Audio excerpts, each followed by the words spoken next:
In November 1922, a boy walked through the desert mountains of Egypt and discovered some ancient steps carved into the rock. Subsequently, this find became one of the world's largest and most significant archaeological discoveries. This step was part of Tutankhamun's untouched tomb. Archaeologists found about 5,000 ancient objects, including jewelry, fabrics, painted vases, and funeral masks. You've probably seen one of them. It has become one of the most recognizable attributes of ancient Egypt. More than 100 years have passed since then, and now humanity has finally become close to another large-scale discovery, the tomb of Cleopatra. This queen was the last active ruler of the Ptolemaic Kingdom of Egypt, who sat on the throne from 51 to 30 BCE. There are many ancient records about Cleopatra, her reign, and her unusual personality, but until now, no one has discovered the secrets about her passing away in the burial place. So, one archaeologist, Dr. Kathleen Martinez, has been studying ancient records and temples around Alexandria for decades, and concluded that the tomb of the queen should be located under the ancient city of Taposiris Magna, founded in 280 BCE. It was a big city on the northern coast of Egypt, where tens of thousands of people were engaged in trade and industry, and it seems that Dr. Martinez's guesses turned out to be correct. She and a group of archaeologists have discovered a secret underground tunnel near Alexandria, with a length of about 0.8 miles. It was cut into the rock under Taposiris Magna's temple. During further excavations, they found many things that indicate Cleopatra's tomb lies in the tunnel's depths. It's also possible that she is buried there together with the Roman commander, Mark Antony. According to ancient records, Cleopatra and Mark Antony loved each other and together opposed the Roman Senate, which declared Antony a traitor. The fact that natural disasters have occurred on the territory of Taposiris Magna for thousands of years can complicate the excavations. Earthquakes and floods destroyed the city and possibly flooded its underground tunnels. But archaeologists hope the ancient tomb remains untouched, and that it hides many treasures and records about the royal life of ancient Egypt during the reign of the last dynasty. There's a chance that excavations will go underwater and in the mud. This will require much time and funding, but archaeologists are sure it's worth it. Anyway, it's too early to say that Cleopatra is really buried there, but scientists have found many things in the tunnel that confirm this, including clay pots, dozens of coins with the image of Cleopatra and Alexander the Great, as well as a bust with the image of the Egyptian queen. Cleopatra is still one of the most popular personalities in Egypt, on an equal footing with Ramesses III and Tutankhamun. She inspired many films, paintings, and books, but what made her so popular? She became famous for her inconsistency. She was a beautiful, intelligent ruler who pulled Egypt out of the crisis and made it a prosperous power. Medieval Arabic texts say she knew chemistry, mathematics, and philosophy, and may have written several scientific books. She knew several languages and had excellent diplomatic skills. At the same time, there are many legends that she was a femme fatale who drove many men crazy. However, there's no evidence that her beauty was incomparable. The image of a stunning model was created by Hollywood when it made several films where famous actresses performed the role of Cleopatra.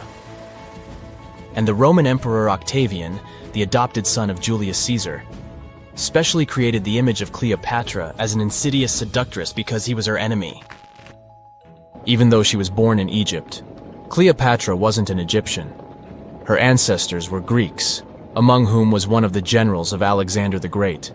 However, the people of Egypt loved her. She learned the language and was very sensitive to the traditions of this country. She knew the history, mentality, and customs of ancient Egypt well. She raised the level of its economy and strengthened its status as a world power. Much of this was made possible thanks to her cunning and impressiveness. She loved theatrical performances and lavish celebrations. She knew how to surprise people and put on a show. But behind the exterior image of a luxury lover was an intelligent and calculating ruler.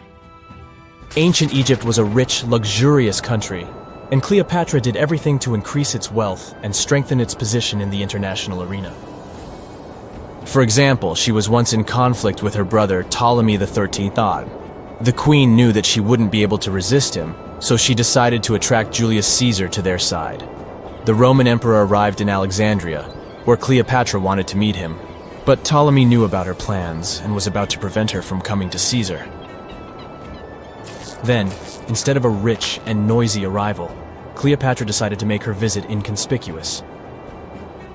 She wrapped herself in a carpet or linen bag the emperor's servants carried into Caesar's private chambers. Cleopatra emerged from the carpet and impressed the Roman emperor with her beauty and determination. As a result, they fell in love with each other and became close allies. After some time, she impressed another influential Roman for diplomatic purposes. She arrived to meet Mark Antony on a golden barge with purple sails and silver oars. Cleopatra was dressed in the image of Aphrodite and sat under a magnificent canopy. Her servants dressed like cupids and were blowing her fan and burning incense. But Cleopatra created such a show for a reason. She knew that Antony revered Greek mythology and considered himself the embodiment of Dionysus. As a result, he was so impressed with this woman that he ended up marrying her. Cleopatra defended her crown, strengthened her alliance with Rome, and bore Antony 3 children. In Egypt, they threw big parties and enjoyed wealth with power. However, the relationship of a high-ranking official with the Egyptian queen caused a scandal in Rome. Octavian was Antony's primary opponent in the struggle for power, so he exploited the situation to darken the competitor's reputation. He used propaganda to make Cleopatra an insidious seductress in the eyes of Roman citizens. He accused Antony of succumbing to her charms. The Roman Senate supported Octavian and declared Cleopatra an enemy. In 33 BCE, this conflict reached a high point when Antony's navy clashed with Octavian's fleet. The latter won and forced his enemy to flee to Egypt with Cleopatra. According to some records, they took refuge near Alexandria. Pursued by the Romans, they hid in one of Cleopatra's palaces and met their end. Some legends say that Cleopatra was an expert in poisons. She provoked a venomous snake, a viper or an Egyptian cobra, to bite her. Also, according to another legend, she pricked herself with a poisonous needle. There's a theory that Cleopatra always carried an ampule with poison inside her hairbrush. And when she was cornered, she soaked the needle with this poison and pricked herself.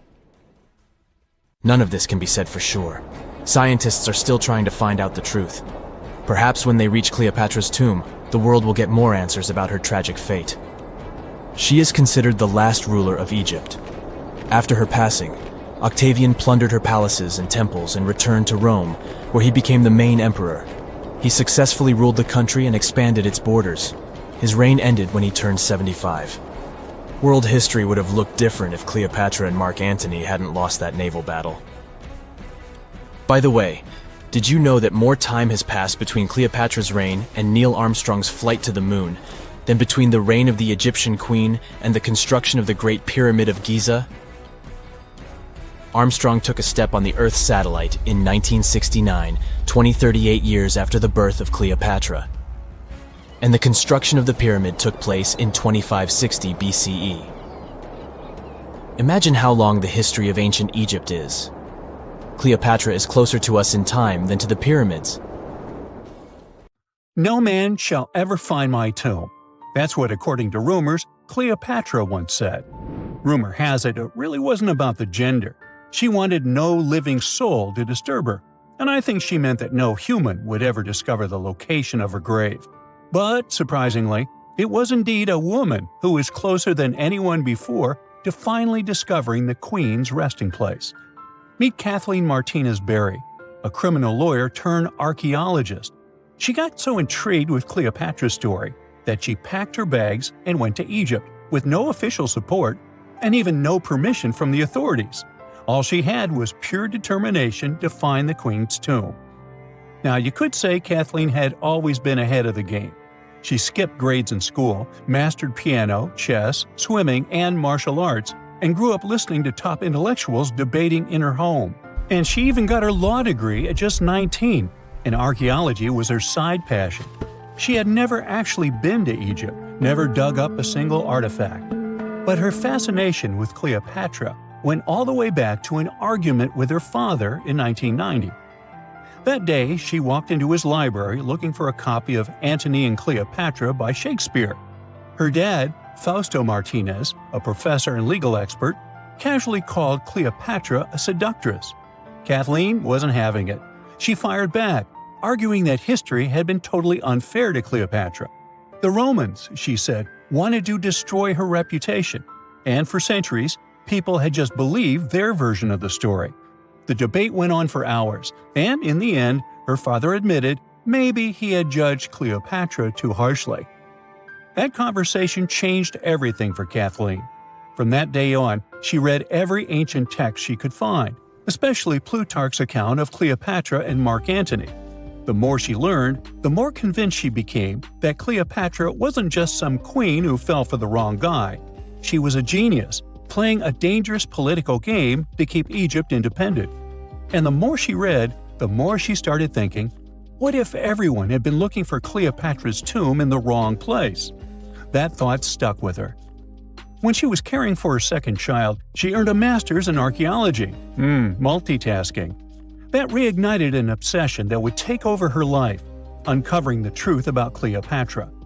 Even though most experts believe that Cleopatra's tomb, along with the final resting place of 13 other Ptolemaic rulers, lies somewhere beneath modern-day Alexandria, Dr. Martinez has a different idea. She believes Cleopatra was buried at Taposiris Magna, an ancient temple dedicated to Osiris, the Egyptian deity of the afterlife. But she still needed an ancient foundation plate. These plates, about the size of a smartphone, were placed beneath important temple structures and often contained inscriptions explaining when and why the temple was built. If she could find a plate that confirmed the temple was dedicated to Isis, Cleopatra's patron deity, she'd have solid proof that this was the right place to look. Nothing could deter Martinez. She excavated the entire temple site, digging deeper than anyone before her. Her team found coins with Cleopatra's name and face stamped on them. It meant Cleopatra had a direct connection to this site. Then, they uncovered something even more interesting: a tunnel used to bring water to people, leading straight from the temple into the Mediterranean Sea. So, if parts of the temple had already sunken into the water, could Cleopatra's tomb be down there too? Martinez needed proof to convince Egyptian authorities to let her search underwater. And, against all odds, she found the missing foundation plate. On it, the pharaoh offered a large area of Nubia to deity Isis. That was it, the confirmation she needed. The temple was indeed dedicated to Isis, proving her theory wasn't just speculation. If one temple was on land, Martinez suspected the second temple, possibly Cleopatra's tomb, had collapsed into the sea. She needed help from experts in underwater archaeology, so she reached out to Robert Ballard, the guy who discovered the Titanic. With support from the Egyptian authorities, she and her team began exploring the waters off the coast of Alexandria. And what they found was mind-blowing. Underwater, they discovered massive stone structures, some standing 6 to 10 feet tall, right where the coastline would have been thousands of years ago. They also found basalt blocks, the same material used in the statues from the first temple. That meant one thing: those weren't just random rocks. They were the remains of a lost city, buried beneath the sea for centuries. Now, we can only wait and see whether Martinez and her team will be able to unravel one of the greatest mysteries of the past left by the outstanding woman that was Cleopatra. Here's some backstory. After her father, Ptolemy VII, passed away, Egypt's throne went to both Ptolemy VIII and Cleopatra, or so it seemed.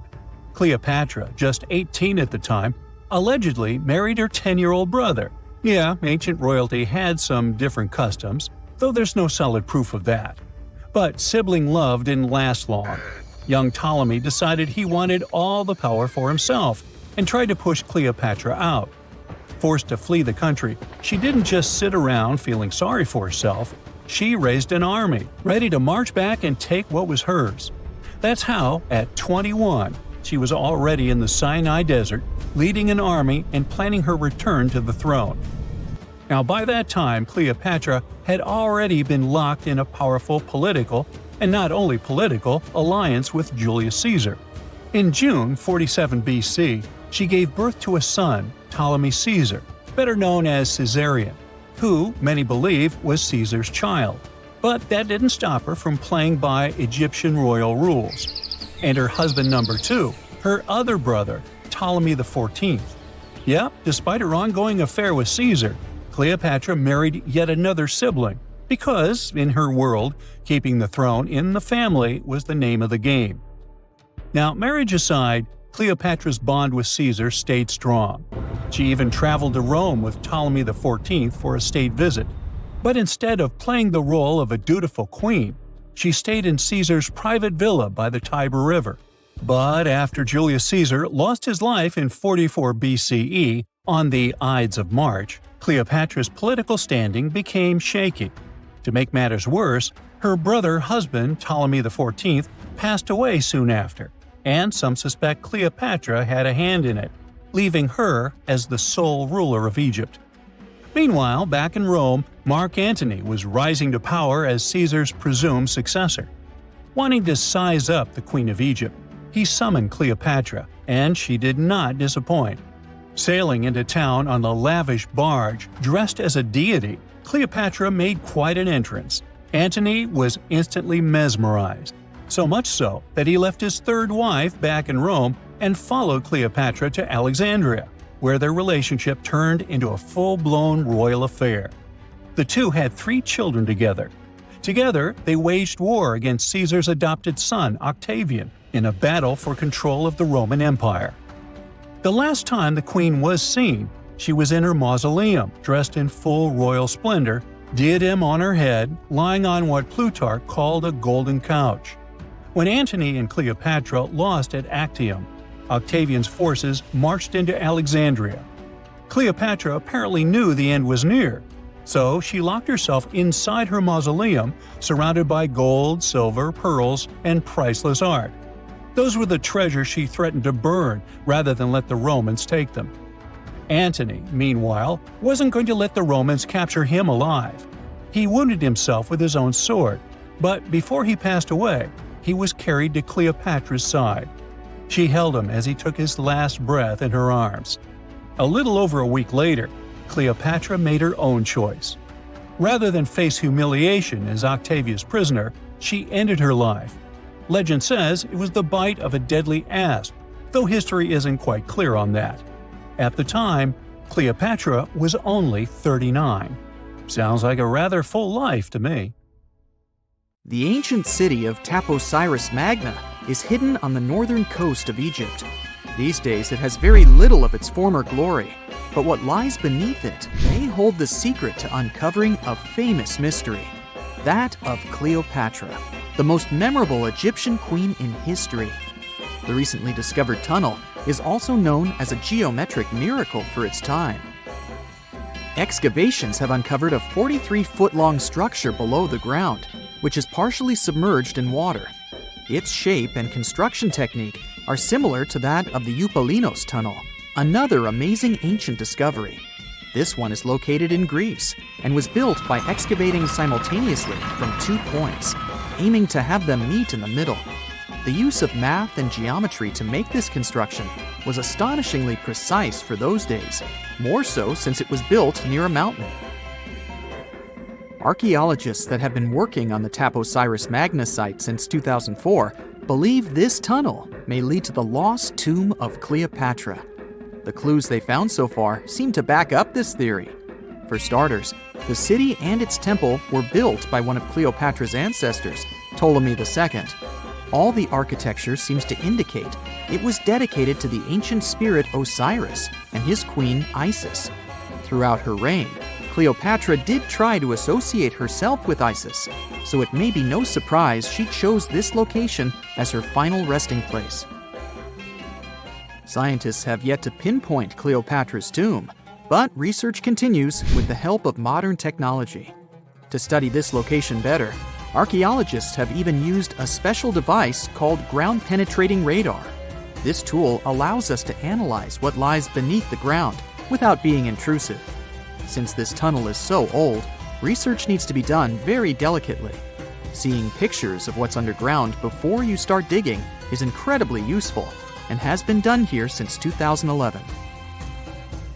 Finally discovering Cleopatra's tomb may help us piece together her story, especially what might have happened during the last portion of her life, which is still surrounded by mystery. We still don't know the exact cause of her passing. Some believe she may have let herself be bitten by a poisonous Egyptian cobra. Others have suggested that she was well accustomed to toxic substances, even hiding some in her hairbrush in case she ever needed it. But that's not to say she chose to use it on herself. We do have a lot of other interesting information on Cleopatra that's equally as impressive, like the fact that she had a stylist. Most of the images you've seen depicting this famous queen show her wearing black eyeliner. This look was put together by Airas, a woman known to have been her personal beautician. She traced the long line from her eyes to her temples, a makeup technique still used today to enhance the eyes. Airas was an important figure throughout Cleopatra's life, known also as her confidant and close friend. There are even theories that suggest Airas was there by her side when she passed away. Despite her well-thought-out looks, Cleopatra wasn't as pretty as she's described. Or at least, that's what recent research has pointed out. Sure, if we look at movies and modern imagery, she's depicted as this incredibly beautiful woman with symmetrical and delicate features. However, if we look at coins showcasing her image from back in the day, her looks are rather average. Her image on the coins might have been adjusted, too, to make the queen look stronger in the eyes of her people. So there is no trusted source available to confirm her image, but her description in most pieces of ancient literature speaks of her other qualities, like her voice and personality, not of her beauty.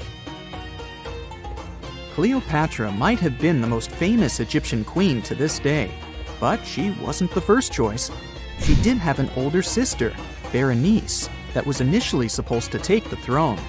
Berenice passed away before she could do that, so Cleopatra took on the role and began investing in her education. She traveled throughout the country quite frequently, so she could become accustomed to her people and their needs.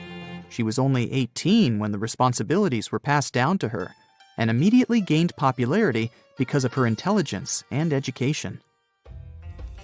Her taste in literature was quite good too. She was known to be a fan of Homer, the famed Greek philosopher and poet. Cleopatra loved to write as much as she loved to read. There are even claims that she wrote a book on medicine and cosmetics, but we have no evidence to this day that such work ever existed. Part of being a great leader back then meant you had to speak multiple languages. Cleopatra clearly understood that, and that's why she's rumored to have known many languages to varying degrees.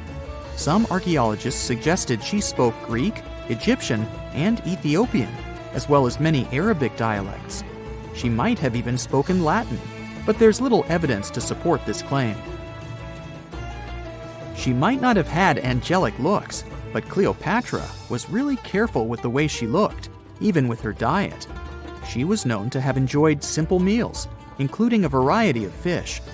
Since she lived close to the Mediterranean Sea, it's really no surprise. As a treat, she liked to eat stuffed pigeons, which she also served to her guests. Other dishes on the menu included vegetables and fava bean soup. Fruits and nuts weren't missing from her diet either, and she was also a big fan of honey. Recently, a team of experts has even tried to recreate her famous perfume. Think of it like the ancient equivalent of Chanel No. 5. Cleopatra was known to be a fan of luxurious scents, which she believed could even influence how people treated her when they met. The basis of this scent is myrrh, a resin gathered from a local tree. Other ingredients added to the mixture were also found back in the day, like cardamom, olive oil, and cinnamon. The results may not be quite as delicate as the perfumes we know and use today. Its consistency was way thicker, and the scent lasted way longer. When she was at the height of her power, Cleopatra might have been the richest person in the world. Back in the day, she ruled over a territory that stretched across the Mediterranean, from modern-day Libya in the west through Egypt to Syria in the east. This is the largest territory ever ruled over by a woman. In today's currency, her worth might have been somewhere around $95 billion. The calendars we use today may have been introduced by Cleopatra herself. She presented the idea of leap years and leap days to Caesar, the Roman emperor she was known to have been close with. Taking her advice, Caesar made these adjustments part of the official Roman calendar. The ancient Egyptians already knew the year was longer than precisely 365 days. They discovered this by studying the brightest star in the sky, called Sirius, and concluded that a year is actually 365 and 1/4 days long. It was Elizabeth Taylor that famously introduced Cleopatra to pop culture when she played her in the 1963 film bearing the same name. Up until that point, it was the most expensive film ever made. It was originally supposed to cost somewhere around $2 million, but ended up costing a mind-boggling $44 million. That's mostly because of script and production issues. To make this iconic movie, producers created 79 sets from scratch, as well as over 26,000 costumes for the cast. Elizabeth Taylor's Cleopatra costumes alone cost somewhere around $200,000. Thankfully for the producers, the movie made headlines and was well received by critics, making it a box office success. A lot of people associate Cleopatra with another famous Egyptian ruler, King Tutankhamun, nicknamed King Tut. Surprisingly, apart from both of them being Egyptian pharaohs, they have nothing else in common. For starters, King Tut lived around 1,300 years before Cleopatra did, and there is also no connection regarding their ancestry. Cleopatra had Macedonian Greek roots, while King Tut was a native Egyptian. Miles and miles of yellow sand, treeless mountain ridges, and scorching hot sun over your head. And suddenly, something you'd never expect to come across in a barren desert. A small group of overexcited people. They're as happy as you would be if you'd won a lottery. They've just found an ancient tomb, once flooded with its walls in bad shape. But the stuff they discovered inside proves that this is the burial site of one of Egypt's most mysterious pharaohs. Historians have been hunting for his tomb for years, but no one expected it to hide ancient treasures. Fast forward. After careful examination of the site, Egyptian officials have announced the discovery of the tomb of King Thutmose II. It's the last missing tomb from Egypt's 18th dynasty. And this is also the first royal tomb found since King Tutankhamun's was discovered in 1922, in more than 100 years. A team of Egyptian and British archaeologists found the tomb in the Theban Mountains area, west of Luxor, near the famous Valley of the Kings. Before this, the site was only known as Tomb C4, but during their excavation, the team found clear evidence proving it belonged to King Thutmose II. Archaeologists actually found the entrance and main tunnel leading to the tomb in 2022.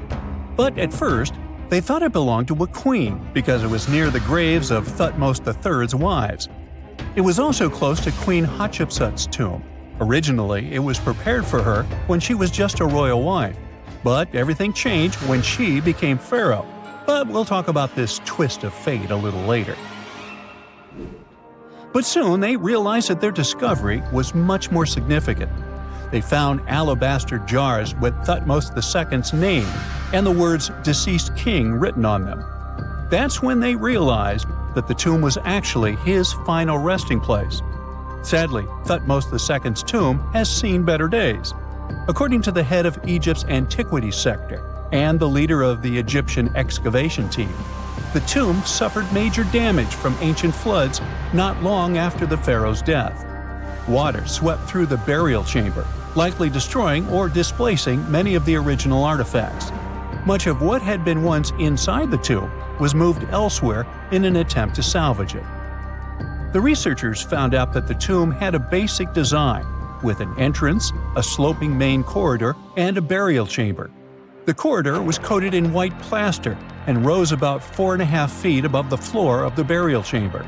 A large staircase and a very large descending corridor of the tomb indicated its grandeur. It took the team a long time to navigate through, though, as the tomb was blocked by flood debris and collapsed ceilings.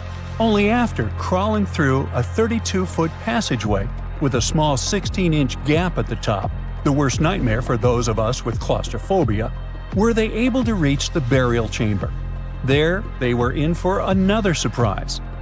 They cleared the debris, expecting to find the crushed remains of a burial beneath.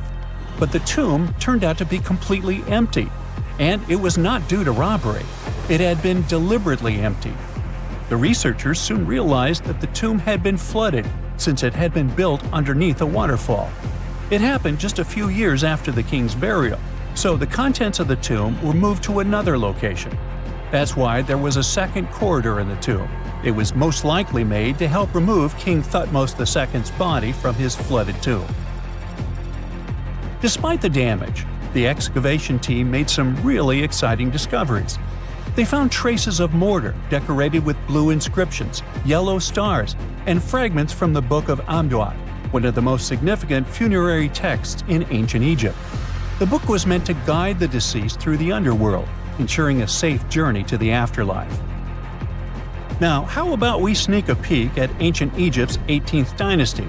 It was all about conquering lands, expanding the empire, and building jaw-dropping monuments. Some of the biggest names from that era, Thutmose I and Thutmose III, both legendary warrior kings who left their mark in history. Thutmose I was a fierce fighter who led major military campaigns, pushing Egypt's border further south than ever before, all the way to the fourth cataract of the Nile. His victories gave Egypt access to new trade routes, stronger political ties, and more wealth. His conquests were so significant that they were recorded in the tombs of his top officials. Thutmose III, sometimes called Thutmose the Great, took things even further. He was not only an incredible military strategist, but also the commander of Pharaoh Hatshepsut's armies before becoming king himself. He led between 17 and 20 military campaigns, winning every single one and expanding Egypt's empire to its peak. He even created the world's first navy. Thutmose III is often remembered as Egypt's greatest warrior pharaoh. And sandwiched between these two powerhouses was Thutmose II, a pharaoh who doesn't get nearly as much attention. Hey, the middle child, right? His reign lasted only about 5 years before he passed away at around age 30 in 1479 BCE. He is kind of a mystery. No one really knows what he accomplished. For the longest time, even the location of his burial site was totally unknown. His body was actually found in the 19th century.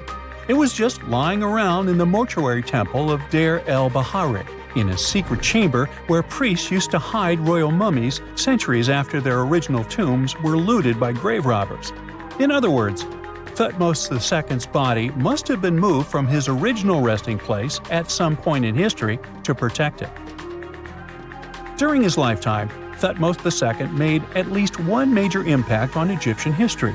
He married his half-sister, Hatshepsut. That might not sound like a big deal, but it helped her become Egypt's greatest female pharaoh after he passed. The catch? She kept her stepson, Thutmose III, off the throne for decades. When he finally took power, he erased her name from history out of spite. And still, Hatshepsut is one of Egypt's greatest pharaohs, no matter if you're talking about a man or a woman. She brought a lot of wealth and art to Egypt. She led a big trading trip to a place called Punt, where she brought back things like gold, ebony, and incense. She also made sure her name lasted by building amazing structures that we can still see today. At Karnak, she added huge obelisks. One of them is still standing tall. She also was the one to build the Temple of Deir el-Bahari with its countless columns. She was buried there. Interestingly, Hatshepsut was often shown in art as a man with muscles and a beard, like how pharaohs were usually depicted. But she made sure there was always something in the artwork that reminded people she was a woman, like calling herself Daughter of Re or His Majesty herself. When she passed away in 1458 BCE, Egypt wouldn't have a female ruler as powerful as her until Cleopatra, about 1400 years later. According to Egypt's Supreme Council of Antiquities Secretary General, isn't that a mouthful? Hatshepsut's name actually appears in Thutmose II's tomb, meaning she might have even handled his burial. As for their final resting places, well, Hatshepsut was buried in the Valley of the Kings, and Thutmose II's mummy is now in the National Museum of Egyptian Civilization, alongside other ancient Egyptian rulers. It gives visitors a rare chance to see the remains of a nearly forgotten pharaoh. Now, experts consider the discovery of his tomb to be one of the most significant in recent years. The artifacts found there add important details to our understanding of the history of the region and Thutmose II's rule. And even though the tomb's design is fairly simple and follows the same architectural style preferred by later Egyptian rulers, its historical importance is undeniable. In any case, the mission isn't over yet. Archaeologists are now focusing on solving another mystery. Where did the rest of the tomb's contents end up? The team is determined to continue their search. Who knows what other secrets they will uncover that have remained hidden beneath the sands for thousands of years. Unlike many other ancient Egyptian burial grounds, King Tutankhamun's tomb stayed hidden and free of unwanted thieves for 3,000 years. One reason was that the tomb was smaller than average and tucked away in a place called the Valley of the Kings. This area was already being extensively explored by the time they stumbled upon Tut's spot. The entrance was all covered in debris from building a nearby tomb, which must have also helped keep it a secret. There were also zero writings or signs on the outside of the tomb. Time passing also played a part in keeping it in amazing shape until the 1920s, when a man named Howard Carter finally made it in. But was Carter that big of a hero? Some recent findings say he might have been sneakier than initially thought. People used to think Carter wasn't just a glorified treasure hunter, he was a true archaeologist. Before Tut, he had been on a relentless quest for Egyptian artifacts. He discovered his interest in these unusual objects when he was a child, and soon started drawing the sculptures and inscriptions that were found in ancient tombs.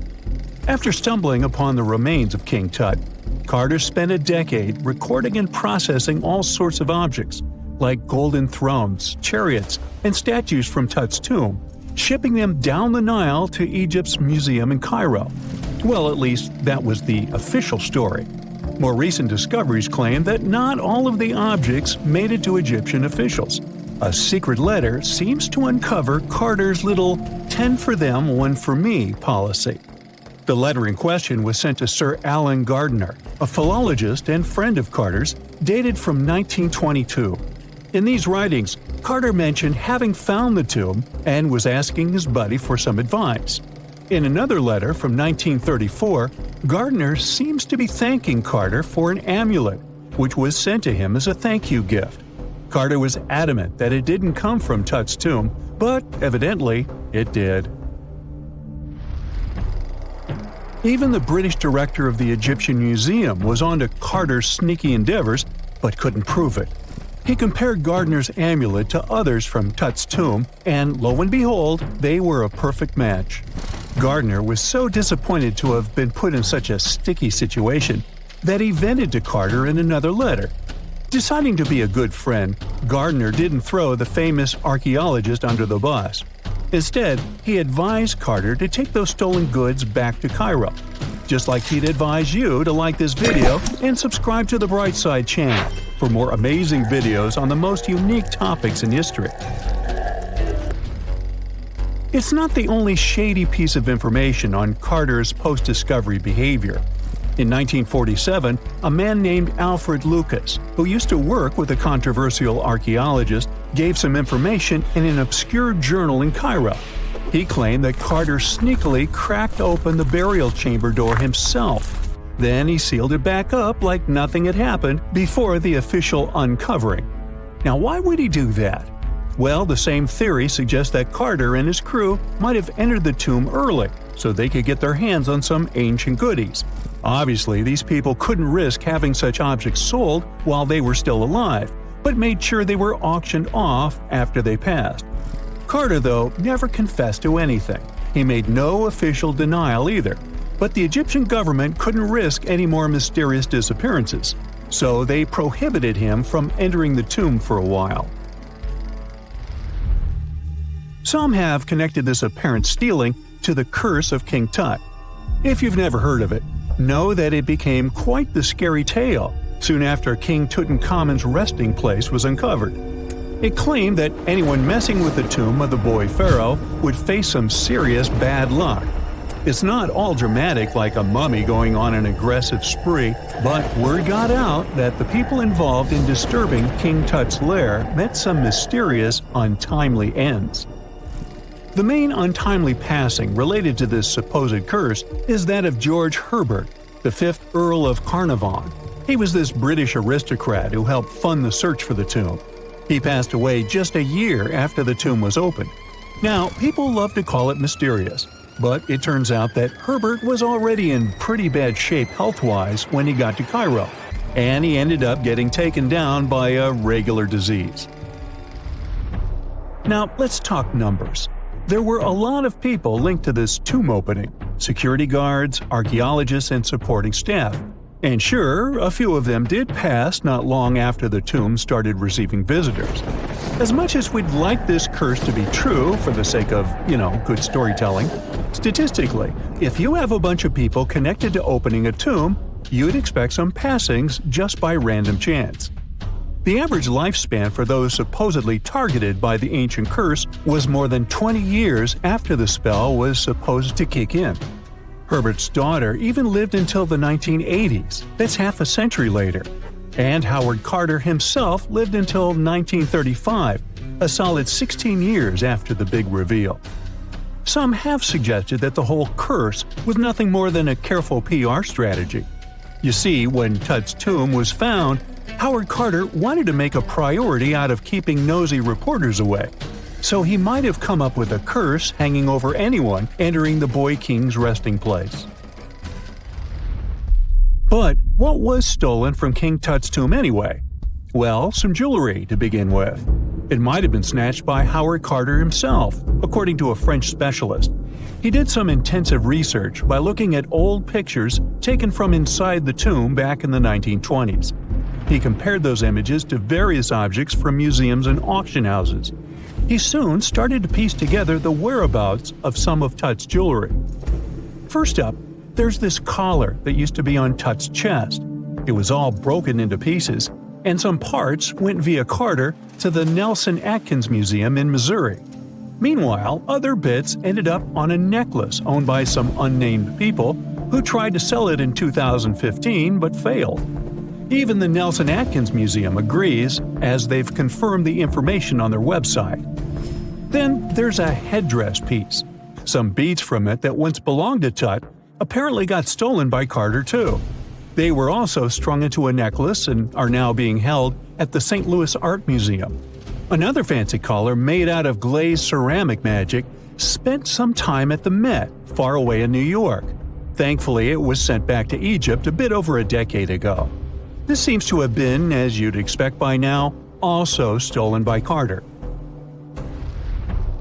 Missing artifacts aside, King Tut still gave a ton of amazing objects that helped us learn more about this incredible ancient culture. Starting with the famous burial mask.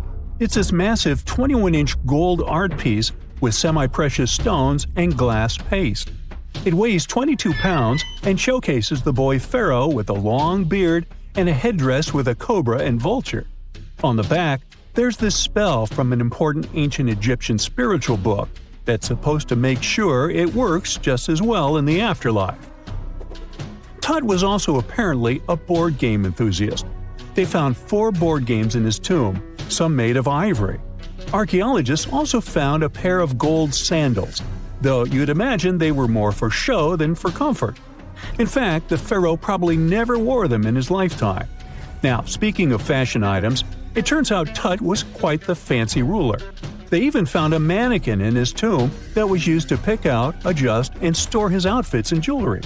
The boy king seemed to have also enjoyed some music, based on the 2 trumpets historians found in his tomb. Though they were played back in 1935 in a BBC broadcast, the instruments are today considered too fragile to be maneuvered. It's nighttime, and you're about to walk inside Pharaoh Tutankhamun's final resting place. You know, King Tut. You don't have a torch, but at least you came with a flashlight. You walk down several flights of stairs and observe how the walls are carved in hieroglyphics and what looks like a spell. Those who take anything from this place will be doomed for life, the spell says. Even if you don't really believe it, this scares you a little bit. You find a huge stone door. Is it a trap? You manage to open it, but oh no, it's only an empty chamber. You check your map. It seems like you're heading in the right direction. After what feels like hours, you realize you must be trapped inside a labyrinth. You try to retrace your steps, but you can't find the door where you came in from anymore. That's it, you think to yourself. You've fallen for the pharaoh's trap. What's worse, you didn't bring a lunch. Okay, so we've all seen Hollywood movies where the main character is exploring ancient ruins and faces some seriously dangerous traps, right? We've been told Egyptian royalty protected their final resting places with venomous scorpions and snakes, sliding doors that will trap you for life, and giant rolling boulders that will crush anyone on their paths. The thing is, were these traps truly real? Well, I regret to be the one to break it to you, but this is all fiction. These elaborate traps were too technologically advanced for ancient civilizations to pull off.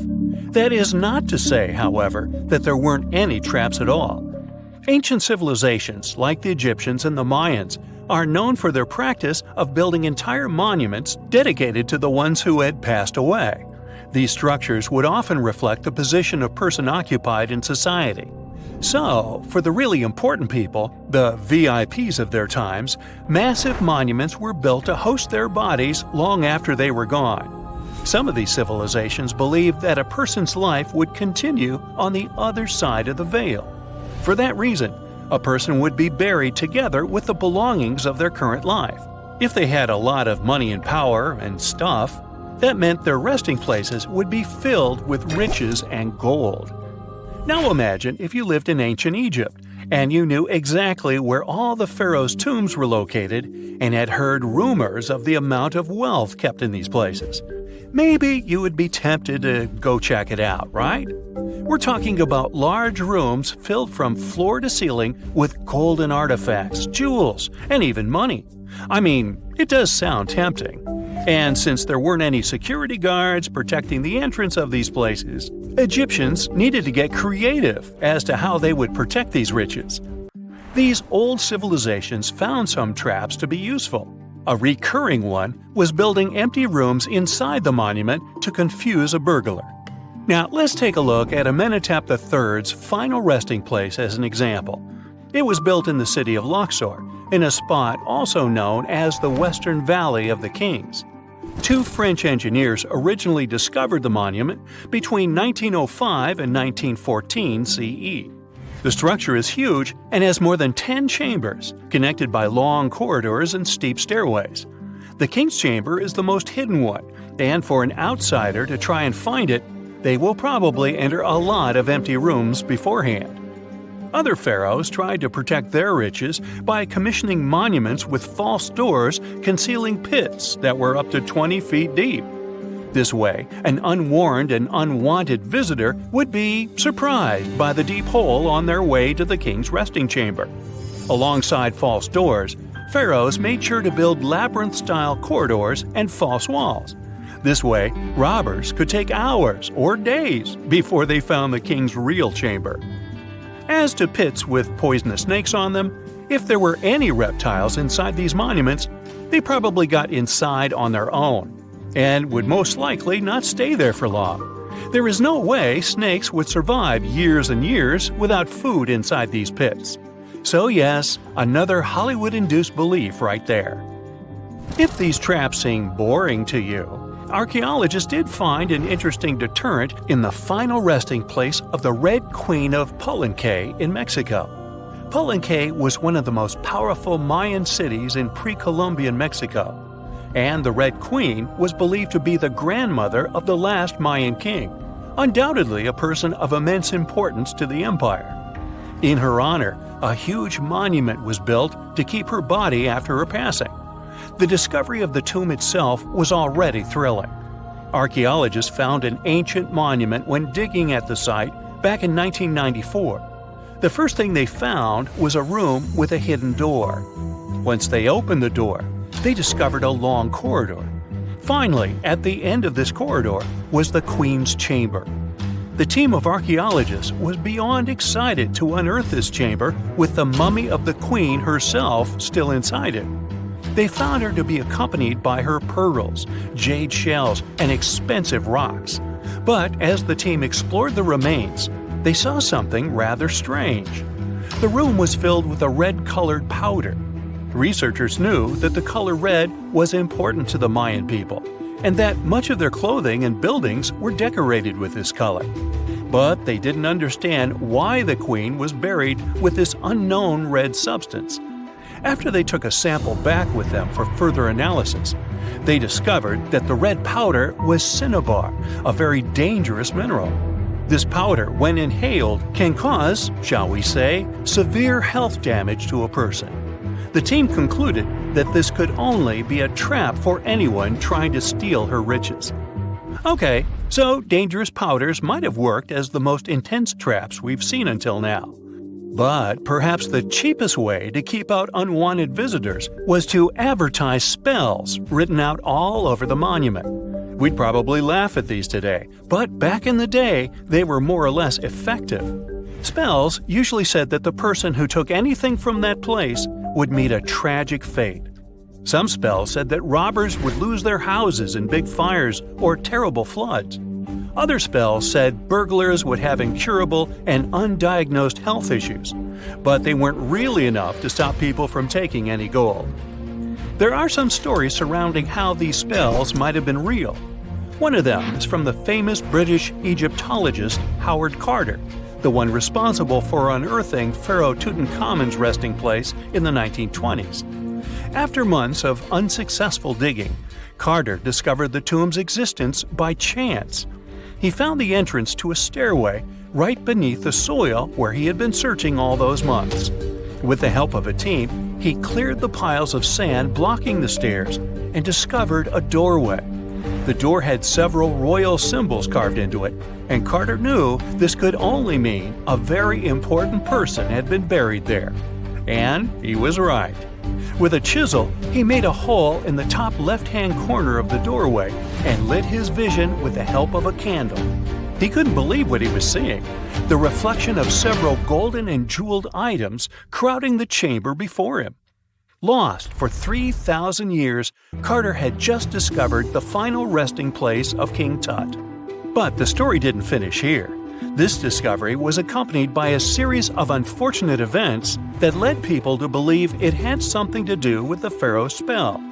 Carter himself mysteriously passed away just a few years later, and some of his assistants lost their houses in floods, just like one of the spells threatened.